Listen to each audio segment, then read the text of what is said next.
또 룻기를 찾겠습니다. 그러면 잘 찾기도 어려운 책이 룻기입니다. 차라리 이렇게 뭐 말라기나 뭐 이런 것도 맨 뒤에 있고 이러니까 찾기가 좀 쉬운데 룻기는 중간에 이렇게 짧게 있기 때문에 찾기도 좀 쉽지 않아요. 그렇지만 룻기는 한 가족의 이야기라고 이야기하기에는 성경 안에서 굉장히 중요한 역할을 담당하고 있는 책이 룻기입니다. 룻기는 굉장히 중요한 책이에요. 먼저 이 책은 이 룻기는 이 바로 앞에 나오는 사사기가 사사시대의 역사를 다루고 있는 거거든요. 사사기와 그 다음에 이제 사무엘상으로 넘어가면 룻기 다음이 사무엘상인데 사무엘상으로 넘어가면 이제 그때부터 왕의 시대, 왕정 시대가 시작이 되는 거예요. 그러니까 그 사이에 딱 위치합니다. 사사기, 룻기, 사무엘상 이렇게 가니까 그런 걸로 위치함으로 인해서 이 사사시대와 왕정시대를 연결하는 그러한 역할을 하는 책이 룻기라고 볼 수가 있습니다. 그리고 그냥 이렇게 책 순서를 떠나서 이 오늘 말씀 1절을 한번 보시면 1절에 사사들이 치리하던 때에 이렇게 말씀이 시작하고 있죠. 그렇죠? 사사들이 치리하던 때라고 소개하고 있는데 이 룻기 조금만 뒤에 한번 보실까요? 룻기 한 4장을 한번 보시겠어요?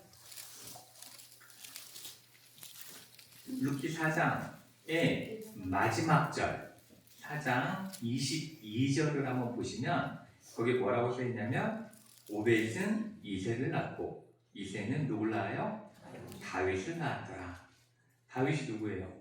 왕이죠. 그렇죠? 이스라엘 왕이 된 사람이잖아요. 그렇게 이 왕에 대한 소개로 마무리되는 거예요. 사사들이 치리하던 때로 시작해서 다윗이 태어나는 그렇죠? 왕의 시대로 이렇게 마무리되면서 이 두 시대를 연결하는 이 고리 역할을 룻기가 하고 있다라는 걸 우리가 먼저 알 수가 있습니다. 또한 이 룻기의 말씀을 잘 읽어보시면 이 룻기는 성경 전체를 관통하는 핵심 사상을 이해하는데 매우 소중한 책입니다. 매우 중요한 역할을 하는 책이라고 볼 수 있습니다. 우리가 성경을 한 단어로 요약해 봅시다. 이렇게 이야기하면 어떤 단어를 사용하시겠어요? 한 단어. 딱 한 단어로 성경을 요약한다면 뭐 사랑, 그렇죠? 사랑 혹은 은혜, 그렇죠? 혹은 긍휼 이러한 자비 이러한 단어들로 이렇게 우리가 이야기해 볼 수 있습니다. 그 중에 대표적인 게 이제 사랑, 은혜 이런 식으로 이해할 수가 있죠. 그런데 이 모든 그러한 의미들을 담고 있는 히브리어 단어가 하나 있는데 그 히브리어 단어가 바로 헤세드입니다. 헤세드, 하나님의 자비, 하나님의 사랑, 하나님의 은혜를 뜻할 때 사용하는 단어 헤세드예요. 이 헤세드라는 단어는 하나님께서 우리 인간과의 언약 관계를 신실하게 지키심으로 보여주시는 사랑, 그것을 의미합니다. 신실하신 사랑을 의미하고 있는 거죠. 그렇기 때문에 우리말로 번역될 때 인애, 사람을 사랑하는 인애, 자비, 사랑, 긍휼 이런 식으로 이제 헤세드가 번역이 되곤 하는 거예요. 이렇게 끝까지 책임지시는 하나님의 신실한 사랑이 성경의 전체적인 주제다라고 볼 수가 있는데 그 헤세드, 하나님의 신실하신 사랑을 가장 잘 표현하고 있는 책이 바로 룻기입니다. 이 룻기는 그렇게 중요한 책이에요. 그렇기 때문에 우리가 이 룻기를 읽고 묵상한다면, 우리가 이걸 잘 읽고 묵상한다면 그 가운데에서 우리는 하나님의 그 신실하신 사랑, 그 놀라우신 은혜 이러한 것들을 경험할 수 있습니다. 기억할 수 있게 되는 말씀입니다. 그래서 오늘부터 이 룻기의 말씀을 통해서 우리 인간이 어떠한 존재인지, 우리 인간이 얼마나 연약한 존재인지, 그러나 그런 연약한 우리를 향한 하나님은 얼마나 신실한 사랑을 가지고 계신 분인지, 얼마나 신실하신 하나님이신지를 우리가 말씀을 통해서 함께 말씀을 나누도록 하겠습니다. 우리는 이 룻기의 이야기가 사사시대에 있었던 일이라는 거는 이 첫 1절을 통해서 우리가 알 수가 있는데 정확하게 언제쯤이다라고 알기는 조금 어렵습니다. 그렇지만 좀 전에 보셨던 4장 마지막에 족보 이야기로 되어져 있잖아요. 이 4장에 등장하는 족보를 통해서 지금 이 룻기의 이야기가 사사시대 초반에 있었던 일이다라는 것 정도는 우리가 유추해 볼 수가 있는데 이 4장 21절에 뭐라고 쓰여져 있냐면 살몬은 보아스를 낳았다 이렇게 표현하고 있습니다. 살몬은 보아스를 낳았고 이렇게 표현을 하고 있는데 이 보아스는 이제 오늘은 나오지 않지만 이제 다음 주쯤 등장하는 그러한 인물인데 이 인물이 이제 룻과 결혼을 하는 인물이죠. 근데 그 보아스의 아버지가 살몬이다 이렇게 지금 설명을 하고 있는 거예요. 4장 21절에서. 그런데 이 살몬은 어떠한 사람이냐? 이 마태복음 1장에 보면 예수님의 족보가 쭉 나옵니다. 족보가 쭉 나오는데 거기에 대해 살몬이 등장하는데 거기서 뭐라고 되어 있냐면 이 마태복음 1장 5절에 살몬은 라합에게서 보아스를 낳고 이렇게 말씀하고 있습니다. 그러니까 이 룻기 이야기에 나오는 보아스의 아버지가 살몬이고 이 살몬의 아내는 누구예요? 라합이에요. 라합이 그러니까 보아스의 어머니인 거죠. 어머니로 이렇게 등장을 하게 되는 거예요. 그런데 이 라합이 어떠한 사람이냐? 라합이 누굴까요? 라합하면 그렇죠. 기생 라합이 떠오르게 되는 거죠. 그 여호수아서에서 이스라엘 백성들이 여리고성을 정탐하러 갔을 때 정탐꾼들을 숨겨준 사람이 라합이에요. 그렇죠? 라합입니다. 그러니 이 라합이 살아있던 때니까 라합이 뭐 살아있든 죽었든 굉장히 가까운 시기이기 때문에 이 룻기의 시대는 사사시대 중에서도 매우 초기다. 앞쪽에 있는 때의 이야기다라는 것을 우리가 먼저 짐작해 볼 수가 있습니다. 그리고 또한 우리가 이 말씀 속에서 좀 기억해야 되는 건 이 사사시대, 배경이 되는 사사시대라는 이 시대는 이스라엘 역사에서 정치적으로 또 영적으로 가장 어두웠던 시기입니다. 가장 암울했던 시기가 바로 사사시대예요. 사사시대고 그래서 오늘 말씀 바로 앞에 오늘 우리가 룻기 1장 1절부터 읽었는데 그 바로 앞에가 이제 사사기 21장이잖아요. 그 사사기 21장 25절 말씀을 보시면 이렇게 그 시기를 설명하죠. 그때 이스라엘의 왕이 없으므로 사람이 각기 자기의 소견에 오른 대로 행하였더라. 이렇게 표현을 하고 있습니다. 이 말씀을 통해서 우리가 알 수 있는 것은 그 시기가 사사가 다스리던 사사의 시대가 왕이 없었기 때문에 사람들이 다 제멋대로 생각하고 제멋대로 행동하던 혼란스러운 시기였다라는 것을 우리가 이 말씀 속에서 파악할 수가 있습니다. 그런데 우리가 이 말씀을 조금 더 깊이 있게 들어가서 생각해 보면 이 말씀을 통해서 하나님께서 우리에게 알려주고자 하시는 것은 그 당시에 국가를 다스리는 왕이 없었기 때문에 혼란스럽기도 했지만 더 나아가서 이스라엘 백성들이 그때에 하나님을 왕으로 모시지 않고 살던 시기였다라는 것 또한 우리에게 알려주고 있는 겁니다. 그들은 하나님이 왕이 되셨어야 되는데 그 하나님도 왕으로 인정하지 않고 살던 시기가 사사시대였다라는 걸 우리에게 말씀하고 있는 거죠. 우리가 성경 속에서 알 수 있듯이 성경은 우리에게 하나님은 언제나 이스라엘 백성들의 왕이기를 원하셨다. 그렇게 말씀을 하고 있습니다. 그래서 언제나 이스라엘 백성들이 왕이신 하나님의 뜻을 묻고 또한 하나님의 말씀대로 하나님의 뜻대로 살아가기를 원하셨다라는 것을 우리가 알 수가 있습니다. 그렇지만 이 이스라엘 백성들은 이 사사시대의 이스라엘 백성들은 그 하나님을 왕으로 모시며 살아갈 생각이 전혀 없었다라는 게 지금 이 말씀 속에서 우리가 알려주고 있는 겁니다. 그런데 그러한 그들의 모습, 그 백성들의 모습에서뿐 아니라 그 당시 지도자였던 그 국가의 지도자였던 사사들에게서도 어렵지 않게 우리는 발견할 수가 있습니다. 하나님을 왕으로 모시지 않고 살아가는 그들의 모습을 알 수 있는데 이 사사기의 사사라는 말은 이 사사기의 사사라는 말의 의미는 직책입니다. 직분을 이야기하는 거예요. 직책을 이야기하는 거고 그 당시에 이스라엘을 다스렸던 지도자를 사사라고 불렀던 겁니다. 그런데 단지 이 지도자가 왕과 다른 의미를 가지고 있는 것은 항상 다스린 게 아니에요. 항상 다스린 게 아니고 적이 나타났을 때, 환란이 왔을 때, 그러할 때에만 그들이 나서서 백성들을 모아서 그 일을 해결하는 그 일을 한 게 사사입니다.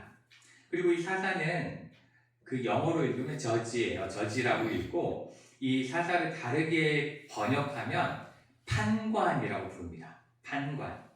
혹시 그 예전에 유명했던 중국 드라마 포청천 기억하시죠? 그 사람이 뭐예요? 판관, 포청천. 그렇게 재판관이라는 이야기예요. 사사는 재판관을 의미하는 겁니다.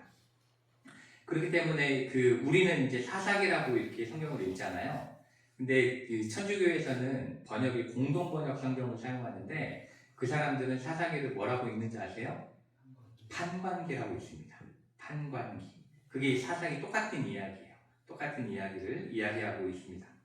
그런데 이렇게 백성들을 하나님 앞에서 재판하고 다스리고 해야 되는 이러한 사람들이 이 성경을 읽어보시면, 사사기를 읽어보시면 전혀 본이 되지 않는 모습을 우리에게 알려줘요. 굉장히 본이 되지 못하고 잘못된 삶을 살아갔다는 걸 보게 되는데, 대표적으로 기드온이 굉장히 유명한 사사입니다. 많이 알려져 있죠. 많이 들어보셨을 거예요. 기드온 이러면 많이 들어보셨을 텐데, 이 사사도 아내가 굉장히 많았어요. 아내가 많아가지고 낳은 아들만 70명이었다라고 성경이 기록합니다. 그리고 그것으로도 모자라가지고 아내로 모자라서 세겜이라는 지역에 가서 첩을 둬요. 첩을 두고 또 거기서도 아들을 낳았다. 이렇게 성경은 기록을 하고 있습니다. 또 야일이라는 사사는 성경이 이 야일에 대해서 뭔 대단한 업적에 대해서는 한마디도 기록하고 있지 않아요. 무슨 일을 행했는지, 무슨 구원을 행했는지 한마디도 안 나오는데 오로지 기록된 것이 뭐냐면 아들이 30명이었다. 어린 낙이, 그 아들들은 어린 낙이 30을 탔고 성읍 30을 가졌다. 이게 다예요. 이 기록이 그 사사에 대한 기록의 전부입니다. 또 입다라는 사사가 있는데 입다는 입을 잘못 놀렸어. 입을 잘못 놀려가지고 서원을 잘못해서 자신의 하나뿐인 딸을 제물로 바쳐야 되는 그러한 일을 행하기도 했던 것이 그 당시 사사입니다. 또 성경을 모르는 사람들도 누구나 다 들어갔을 법한 유명한 사사가 한 명 있죠? 삼손이 있죠. 그렇죠? 우리 아이들부터 다음에 삼손이라는 인물이 있는데 이 삼손은 태어날 때부터 하나님께 바쳐진 나시린이라는 존재였습니다. 하나님께 태어날 때부터 바쳐졌다라는 그러한 의미를 담고 있는 사람이에요. 그럼에도 불구하고 이방 땅, 하나님이 가장 기뻐하시지 않는 블레셋 땅에 내려가서 이방 여인을 아내로 삼으려고 하다가 그 블레셋 족속과 싸워요. 다투고. 그런데 정신 못 차리고 또 내려와가지고 또 여자를 또 만나죠. 그 유명한 드릴라를 만납니다. 그래서 어떻게 돼요? 죽어요. 머리 깎여가지고. 머리 깎여서 그냥 죽게 되는 그러한 비참한 삶을 살아가게 되기도 합니다. 이렇게 사사시대는 자기의 소견에 오른 대로 행하는 잘못된 삶을 살아갔기 때문에 영적으로 매우 어두웠다. 영적으로 매우 안 좋은 시기였다라고 우리가 이해할 수가 있습니다. 그런데 오늘 말씀을 보시면 그러한 시대에 그 땅에 흉년이 들었다. 이렇게 말씀하고 있습니다. 그렇죠? 1절에 보시면 그 땅에 흉년이 드니라 이렇게 말씀하고 있어요. 그런데 성경에서 흉년이 들었다 혹은 이 번역을 기근이라고 표현하기도 하는데 기근이 왔다라는 것은 그냥 날씨가 건조해졌다, 뭐 비가 났다 이런 걸 의미하는 게 아닙니다. 대체적으로 흉년, 성경에서 이야기하는 기근 이러한 표현들은 죄로 인해서 하나님께서 벌을 내리고 계시다라는 걸 의미합니다. 하나님께 벌받고 있다라는 걸 표현하고 있는 거예요. 이 신명기 28장에는 순종하여 받는 복과 불순종하여 받는 저주에 대해서 말씀하고 있습니다. 명확하게 이렇게 구분되어 있어요. 순종하면 복을 받고 불순종하면 벌을 받는다. 이렇게 딱 갈라져 있는데 그 중에 불순종함 때문에 주신 하나님의 징벌 중에 이러한 내용이 있습니다. 신명기 28장 38절부터 40절인데 제가 읽어드리겠습니다. 내가 많은 종자를 들에 뿌릴지라도 메뚜기가 먹음으로 거둘 것이 적을 것이며 내가 포도원을 심고 가꿀지라도 벌레가 먹음으로 포도를 따지 못하고 포도주를 마시지 못할 것이며 내 모든 경내에 감람나무가 있을지라도 그 열매가 떨어지므로 그 기름을 내 몸에 바르지 못할 것이다. 이렇게 말씀하고 있습니다. 이게 어떤 내용이에요? 흉년이 들었다는 이야기잖아요. 흉년을 주실 것이다. 이렇게 지금 말씀을 하고 있는 거예요. 이렇게 사사들이 치리하던 때에 그 땅에 흉년이 들었다라는 오늘 1절의 말씀은 그냥 단순히 그때를 이야기하고자 하는 게 아니에요. 그 상황만 이야기하고자 하는 것이 아니라 이 배경 설명을 통해서 이 시기가 얼마나 영적으로 어두웠는지, 그리고 얼마나 하나님의 말씀이 들려지지 않고 하나님의 역사가 나타나지 않던 시기였는지, 그리고 그 영향으로 말미암아 사람들이 하나님 보시기에 얼마나 악하게 살아가고 있던 때인지를 우리에게 설명해주고 있는 겁니다. 알려주고 있는 거예요. 그런데 이렇게 영적으로 어두운 시기에 베들레헴에 한 사람이 살고 있었다. 이렇게 성경은 말씀하고 있습니다. 그리고 그의 이름은 엘리멜렉이다. 이렇게 표현하고 있고, 그리고 그의 아내의 이름은 나오미, 그리고 두 아들의 이름은 말론과 기륜, 이렇게 표현하고 있습니다. 이렇게 두 아들과 네 식구가 함께 살고 있었다는 거죠. 그런데 오늘 말씀을 보시면 이 가족은 흉년이 들었을 때, 흉년이 들자마자 자신들이 거주하던 땅인 베들레헴을 떠납니다.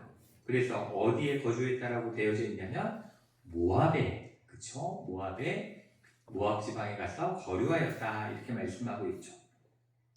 그런데 문제는 이 가족이 행한 이 이주한 모습이 하나님이 보시기에는 매우 잘못된 행동이었다라는 겁니다. 매우 잘못된 행동이었는데, 우리가 그냥 지금의 입장에서 생각해보면 뭐 이민과 사는 게 뭐가 그렇게 나쁜가? 그렇게 생각할 수 있죠. 그쵸? 그냥 이사가서 사는 게, 더 좋은 데 가서 이사 가는 게 뭐가 그렇게 나쁜가? 라고 생각할 수가 있습니다.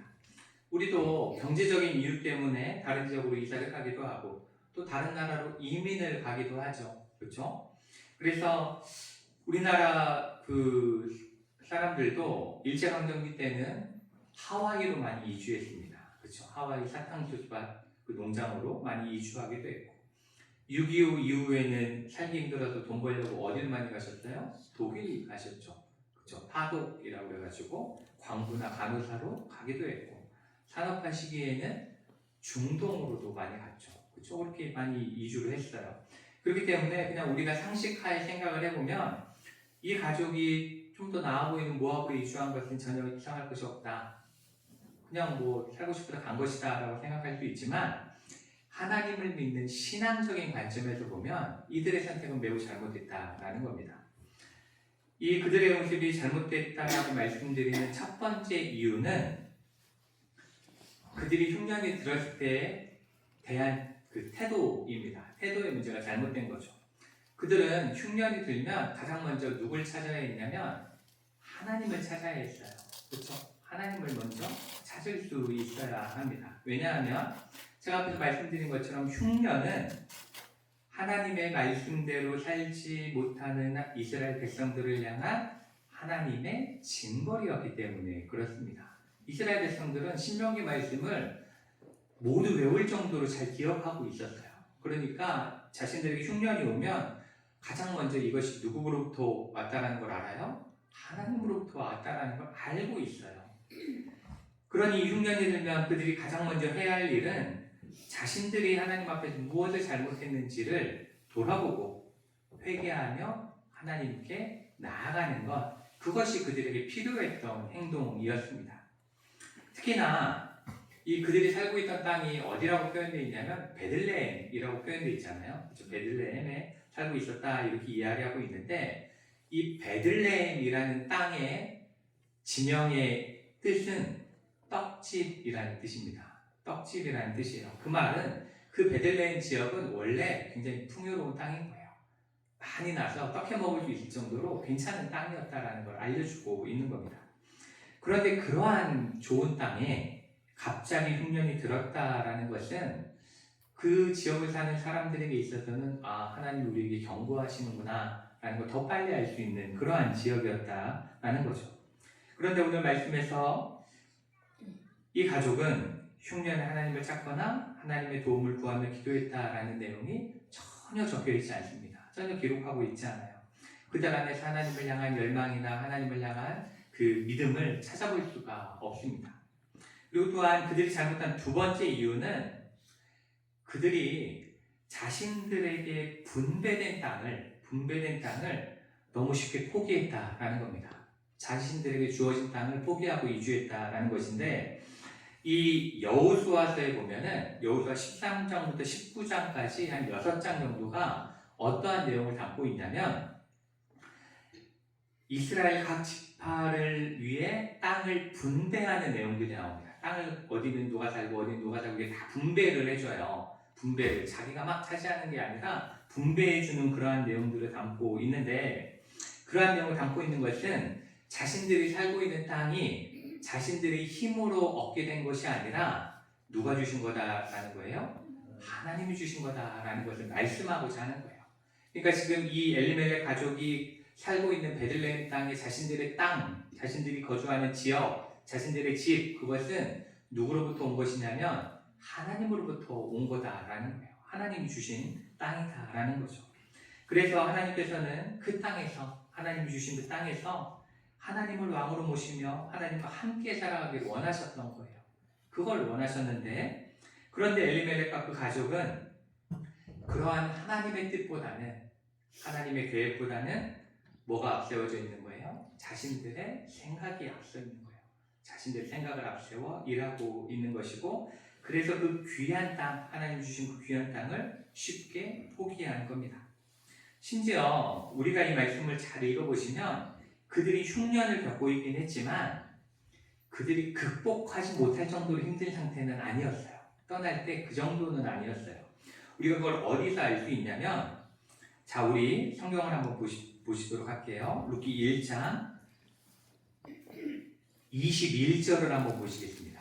21절, 한 장 딱 넘기시면 21절이 있는데, 룻기 1장 21절, 거기에 보시면 나오미가 이렇게 이야기합니다. 첫 마디만 딱 읽어보겠습니다. 첫 마디만 한번 읽어볼 텐데, 거기 보시면 내가 어떻게 나갔어요? 풍족하게 나갔더니라고 말씀하고 있어요. 이게 어떠한 의미예요? 그들이 무일푼으로 거짓에서 나갔다는 게 아니에요. 그렇죠? 그들이 나갈 때 그들은 충분히 먹고 살만 했다는 거예요. 가진 것들이 꽤 있었다라는 거죠.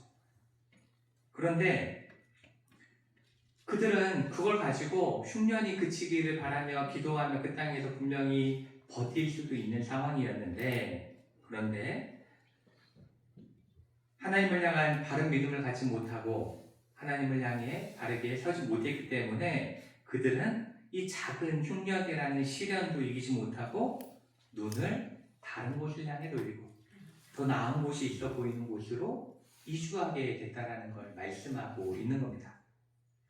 그러니 잘못된 거죠.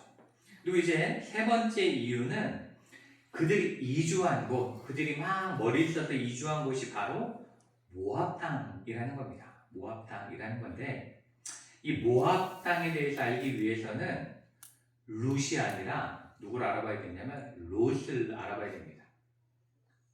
롯 누군지 아시죠? 룻은 오늘 말씀에 나오는 사람이고, 롯은 아브라함의 조카죠. 저는 고등학교 때까지 룻과 롯을 구분을 못해가지고 롯기 이렇게 이렇게 읽었던 기억이 아직도 있어요. 아직도 그때의 기억이 아직도 있는데, 이 룻과 롯은 전혀 다른 사람이고 아예 멀리 떨어져 있는 사람인데, 롯은 아브라함의 조카고 이 롯은 아브라함과 함께 다닌 덕분에 부유해집니다. 그래서 아브라함과 그 롯의 종들이 서로 다퉈요. 목자들이 다퉈가지고 서로 갈라지게 되는데, 갈라져서 롯이 바라보고 간 곳이 너무 좋아 보이는 땅인데 어디 근처냐면 소돔 근처예요. 소돔과 고모라 근처에 좋은 땅을 구해서 가서 살다가 결국 소돔으로 들어가서 거하게 됩니다. 그런데 소돔이 너무 악해서 하나님께 멸망을 당하게 되죠. 그래서 하나님께서 롯은 구해주시는데, 천사들은 구해주시는데 롯과 두 딸은 살아남습니다. 그렇죠? 근데 사위들은 믿지 않아서 죽임을 당하고, 롯의 아내는 소돔 땅에 대한 미련을 버리지 못해서 소금 기둥이 되는 그러한 결과를 낳게 되었습니다. 그 이제 롯과 두 딸이 산에 올라가서 밑에 내려가면 이제 무슨 일을 당할지 모르니까 못 내려가고 동굴 안에 살아요. 동굴 안에 살다가 이 두 딸이 이렇게 살다가는 우리 평생 그냥 그 과부로 살아야 되니까 너무 힘들지 않겠느냐 뭐 이런 이야기를 하다가 자녀를 갖기로 결심하죠. 그래서 하나뿐인 하나뿐인 남자인 아버지와 동침합니다. 아버지와 동침해서 이 아이를 낳는데 큰 딸이 낳은 아들의 이름이 모압입니다. 바로 이 모압 자손의 조상이 모압이에요. 그리고 이제 작은 딸이 아들을 낳는데 그의 이름은 베나미입니다. 이게 암몬 자손의 조상이 되게 됩니다. 이렇게 모압의 그 기원은 굉장히 악하게 시작된 거예요. 잘못된 방식으로 시작이 되어진 거죠. 그런데 특이하게도 이 모압 자손은 계속해서 이러한 잘못된 방식으로 커나가게 돼요. 특히나 이 음란함이 굉장히 심한 나라로 이 나라가 되어지게 되는데, 그래서 민수기 25장에 보시면 이런 이야기가 있습니다. 이스라엘이 시딤에 머물러 있더니 그 백성이 모압 여자들과 음행하기를 시작하니라, 이렇게 이야기하면서 모압과 엮이면 이 음란의 문제와 엮이게 되는 것들을 우리가 어렵지 않게 찾아볼 수가 있습니다. 그리고 그 여자들이 자기 신들에게 제사할 때 이스라엘 백성을 청하매 백성이 먹고 그들의 신들에게 절함으로 이스라엘의 바알보울에게 가담한지라 여호와께서 이스라엘에게 진노하시니라. 그러니까 모압 여인들과 그렇게 음행을 행하는 걸 하나님은 매우 싫어하셨다, 진노하셨다, 이렇게 성경은 말씀하고 있습니다. 그러니까 이렇게 모압은 이스라엘을 음행으로 이끌고 다른 우상을 섬기게 만드는 그런 민족이었던 겁니다. 그리고 성경을 보면 항상 이스라엘 백성이 무언가 할 때 그 못하게 막고 괴롭히던 게 모압 족속이었습니다. 그런데도 불구하고 이 가족은 하나님이 허락하신 땅을 떠나서 하나님이 가장 싫어하시는 음란의 땅으로 이주했다라는 게 포인트인 거예요. 그게 굉장히 잘못됐다라는 거죠. 이렇게 하나님이 허락하신 땅에서 하나님만 왕으로 섬기며 살아가야 했던 가족이 그 하나님의 뜻을 저버리고 자기들의 소견에 옳은 대로 행한 결과는 결코 좋을 수 없다라는 걸 그 이주 후의 이야기를 통해서 우리에게 말씀하고 있습니다. 오늘 말씀 3절을 보시면 가장 먼저 나오미의 남편 엘리멜렉이 죽었다, 이렇게 표현을 하고 있습니다. 여기서 엘리멜렉의 죽음은 단지 남편이 죽었다, 아버지가 죽었다, 이러한 것들을 의미하는 것이 아닙니다. 우리가 이 이야기를 잘 살펴보려면 이 이름의 뜻을 알아야 되는데, 엘리멜렉이라는 이름의 뜻은 나의 하나님은 왕이시다 라는 뜻입니다. 나의 하나님은 왕이시다. 이게 엘리멜렉이라는 이름의 뜻이에요. 이 엘리멜렉은 나의 하나님은 왕이시다라는 너무나 귀한 이름을 소유하고 있었어요. 그렇죠? 그렇게 귀한 이름을 소유하고 있었습니다. 그렇지만 그의 삶의 왕은 하나님이 아니셨어요. 자기 이름은 그렇지 않은데 자기 삶은 또 다른 삶을 살아갔던 거죠. 자기가 왕이었고 자신의 생각과 판단이 더 중요했습니다. 그 결과 어떻게 됐습니까? 죽었다, 이렇게 표현하고 있는 거예요. 죽었다. 이것은 단지 한 사람이 죽었다라는 것이 아니라 자기 판단대로 했기 때문에 하나님의 왕이 아니라 하나님과의 관계가 무너졌다라는 걸 알려주고 있는 겁니다. 단절되었다라고 말씀하고 있는 거죠. 이 말씀 속에서 우리는 단지 한 사람의 죽음을 보는 것이 아니라 하나님의 아닌 내가 내 삶의 주인이고 내 삶의 왕이 내가 되었을 때의 결과가 어떻게 될 것인지에 대해서 깨달을 수 있어야 합니다. 그리고 우리는 그 두 아들의 이름과 그들의 죽음을 통해서도 하나님을 떠나 사는 삶이 얼마나 비참한 삶인지를 우리가 발견할 수가 있는데, 이렇게 하나님을 왕으로 모시지 않는 자가 낳은 그 첫 번째 아들인 말론의 이름의 뜻은 병들다, 쇠약하다, 보잘것없다, 이런 의미를 담고 있고, 둘째 아들인 기련의 뜻은 파멸, 소멸, 이러한 의미들을 담고 있습니다. 이 엘리멜렉, 나의 하나님은 왕이시라는 이름을 가진 엘리멜렉과 그 아내 나오미의 이름의 뜻은 나의 기쁨이라는 뜻이에요. 기쁨이라는 뜻의 이름을 가진 부부가 하나님 안에 있을 때는 나의 하나님 왕이시고 그리고 나의 기쁨이다 이렇게 살 수 있었는데 하나님을 떠나 자기 마음대로 살아갈 때에 그 후손들의 삶은 병들고 쇠약하고 소멸되어지는 결과를 낳게 된다는 것을 그들의 이름과 그리고 그들의 죽음을 통해서 우리에게 가르쳐주고 계신 것입니다. 그리고 그 두 아들은 그들의 이름대로 둘 다 자손을 남기지 못했습니다. 자손을 남기지 못하고 죽게 되었죠. 그리고 남겨진 나오미는 오르바와 룻이라는 이방 며느리들과 함께 이방 땅 모압 땅에 남겨지게 되었습니다. 이렇게 오늘 룻기 1장 1절부터 5절까지의 말씀은 자기 생각대로 자기 뜻대로 눈에 좋아 보이는 것들을 찾아 하나님의 신실하신 약속으로부터 떠나서 살아가는 삶이 얼마나 위험한 것인지에 대해서 얼마나 잘못된 것인지에 대해서 엘리멜렉의 가족의 모습을 통해서 우리에게 말씀하고 있습니다. 그렇지만 이 말씀은 단지 하나님을 온전히 믿지 못하고 떠난 자들을 향한 심판만을 이야기하고 있지 않습니다. 심판만을 이야기하고 있지 않아요. 중요한 건 거기에 있는 거죠.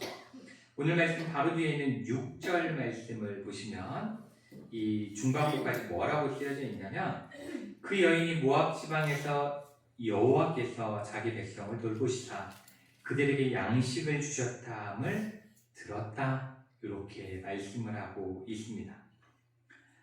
이렇게 인간은 자신의 어리석음으로 인해 하나님으로부터 멀어져 죄를 짓고 그로 인해 흉년을 경험하게 되고 헛된 것들을 쫓으며 다른 세상적인 것을 향해 나아가고 살아가지만 사랑이 많으시고 진실하신 하나님은 그들을 버리지 않으신다라는 걸 여기서 말씀하고 있는 것입니다. 또 하나님은 그들을 회복시키실 것이다 라는 것을 말씀하고 있는 거죠. 그러한 하나님의 사랑이 있었기 때문에 이 하나님께서 베푸시는 은혜의 소식이 베들레헴에 머물러 있던 자들에게뿐 아니라 그 땅을 떠나 모압까지 가서 살아가고 있던 이 나오미에게도 전해지게 되었다라는 것입니다. 이렇게 오늘 말씀은 하나님은 그 백성을 향한 자비와 사랑이 한결같으신 분이다. 그리고 한 영혼 한 영혼을 사랑하시고 구원하고자 하시는 분이다라는 것을 가르쳐주고 있는 것입니다. 우리도 이 말씀 속에서 우리의 삶을 한번 돌아보길 원합니다. 우리는 언제나 하나님 앞에 신실한 믿음의 삶을 살아가고 있는지, 사망의 음침한 골짜기로 지날 때에도, 황량한 광야를 지날 때에도, 삶의 기근을 만나 궁핍할 때에도 하나님께 매달리고 있는지, 하나님께 엎드리고 있는지, 아니면 오늘 이 엘리멜렉의 가정과 같이 작은 어려움에도 하나님보다는 다른 안전해 보이는 것들을 의지하고 있진 않은지 돌아보는 이 시간이 되길 원합니다. 그리고 때론 우리의 영적인 무지함과 부족한 믿음으로 인해 주님을 멀리 떠난다 할지라도 하나님께서는 우리를 위한 구원의 계획을 멈추지 않으시고 우리에게 끊임없이 신실한 사랑을 나타내고 계심을 기억하시는 이 시간이 되기를 축복합니다. 그래서 때론 나의 믿음이 연약해진다 할지라도, 때로는 우리의 믿음이 부족해진다 할지라도, 그럼에도 불구하고 나를 사랑하시며 우리에게 구원의 복된 소식을 예수 그리스도를 통해 전하시고 말씀하시는 하나님의 사랑을 기억하며 붙잡고 살아가시는 저 여러분 되시기를 축복합니다. 같이 기도하시겠습니다.